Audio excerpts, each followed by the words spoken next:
¿Crees conocer a Charles Chaplin, el genio del cine mudo, el hombre que hizo reír al mundo entero? Pero detrás del bastón y el sombrero se escondía un lado oscuro. Fue acusado de comunista, exiliado de Estados Unidos, y sus relaciones personales rozaban lo perturbador.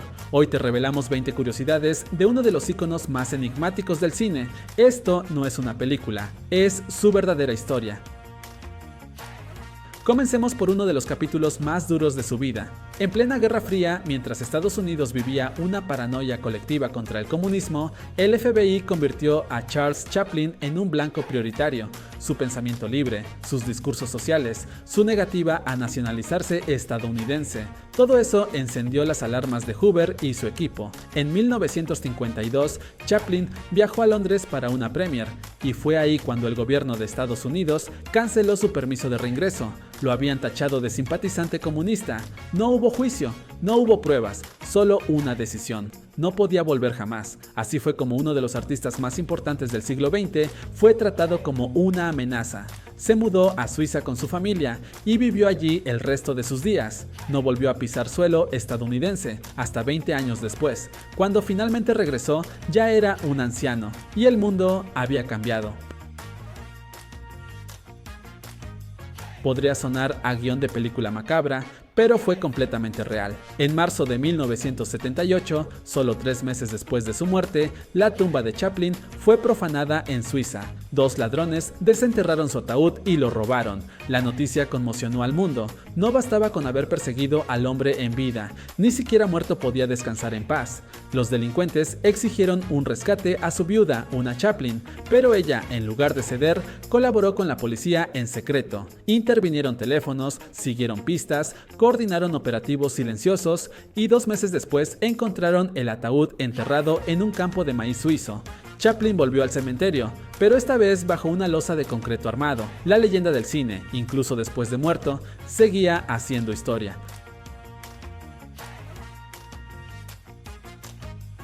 Sí, esto también pasó. Chaplin, con ese humor tan peculiar, decidió participar de incógnito en un concurso de imitadores de su propio personaje. Charlotte se presentó como un concursante más, no reveló su nombre, solo se subió al escenario e hizo lo que mejor sabía hacer.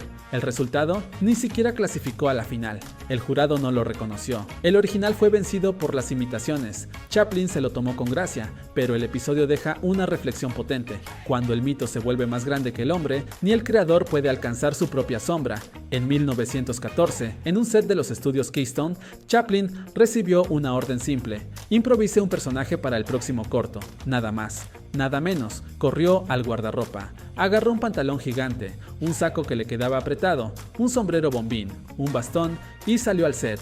Ahí, en medio del caos, nació Charlotte, el vagabundo tierno y rebelde, el poeta sin palabras que hizo reír al mundo. 5 minutos de improvisación y el nacimiento de un símbolo eterno del cine.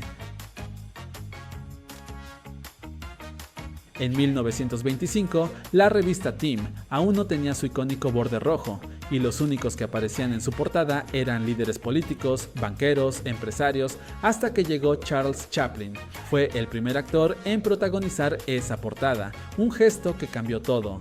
El cine ya no era solo espectáculo, era cultura, era poder, y Chaplin, su embajador global.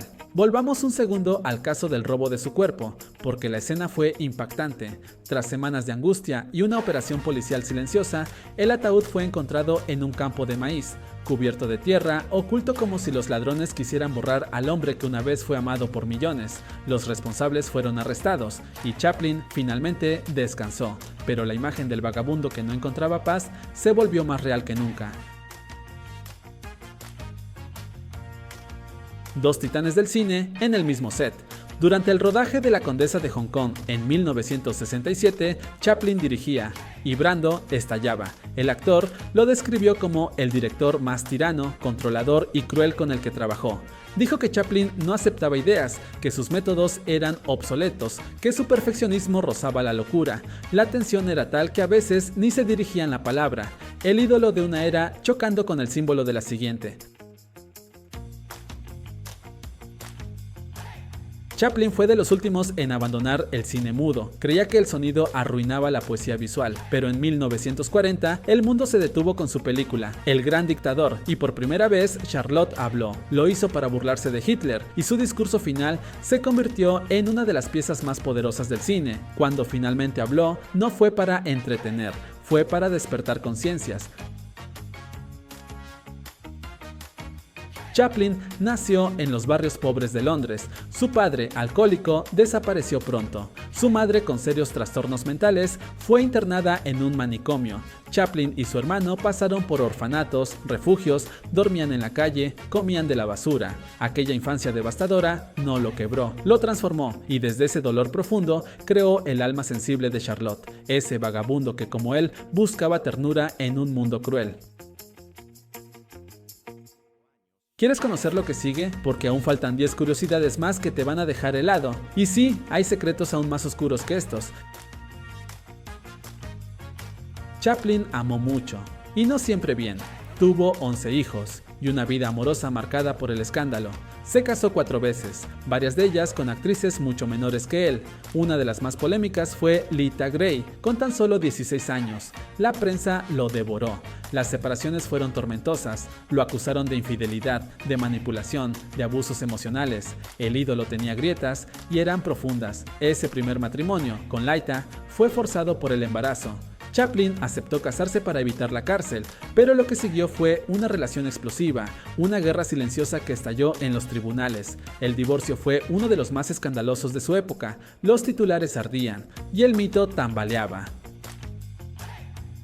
Pero no todo eran pasiones oscuras. En el set, Chaplin era un perfeccionista sin medida. Durante el rodaje de Luces de la Ciudad, repitió una sola escena 342 veces. Día tras día exigía más. Un gesto, una lágrima, un silencio exacto. Algunos decían que era un genio, otros que era un tirano, pero nadie podía ignorar el poder de su obsesión. Y es que Chaplin era el cine hecho persona. Más de 60 películas llevaban su huella. Actuaba, dirigía, escribía y hasta componía la música. Un artista total, un arquitecto del alma humana. Creaba mundos con una mirada, con una caída graciosa, con una lágrima contenida. A pesar del éxito, nunca olvidó su origen. Cuando pudo, rescató a su madre del manicomio, donde había pasado años internada. La llevó a casa, con médicos y cuidados. Quiso devolverle la dignidad, pero no pudo salvarla. Ni toda su fama, ni todo su dinero pudieron curar el dolor de su infancia. Después de 20 años de exilio, regresó a Estados Unidos. En 1972, tenía 82 años. Caminó lentamente hacia el escenario del Oscar honorífico. La ovación duró 12 minutos. Nadie se movía, nadie hablaba. Chaplin lloraba. El mundo le pedía perdón y él, sin decir mucho, lo aceptaba. 5 años después, en una fría mañana navideña de 1977, murió mientras dormía. Un ACV silencioso se llevó al hombre, pero no al símbolo. Y esa mirada, azul, profunda, viva, muchos pensaban que tenía ojos oscuros, pero era el blanco y negro el que engañaba. Tenía ojos tristes, casi inquietantes, cargaban ternura y rebeldía, risa y llanto. El alma de Charlotte vivía en esa mirada. Era zurdo, pero lo obligaron a usar la derecha. En la escuela lo corrigieron. En la vida resistió. En pantalla lanzaba con la izquierda, tocaba el violín con la izquierda. Aunque el mundo le dictara normas, su cuerpo siempre hablaba por él. Décadas después de su muerte, sus nietos encontraron una carta misteriosa. Decía que Chaplin nació en una caravana gitana y que era hijo de una reina del pueblo romaní. ¿Una fantasía? ¿Una verdad oculta? El origen de Chaplin sigue siendo parte de su mito, porque su historia nunca fue simple, ni su vida, ni su legado. Y como prueba de que Chaplin no murió, en 2017, cientos de personas se reunieron en Irlanda, todas vestidas como él, intentando romper el récord Guinness del mayor número de Charlottes reunidos. Bastones, bombines, bigotes, zapatos grandes. Porque un hombre puede morir, pero un símbolo se multiplica. Hasta aquí llegó el radar de hoy, en Radar de Celebridades.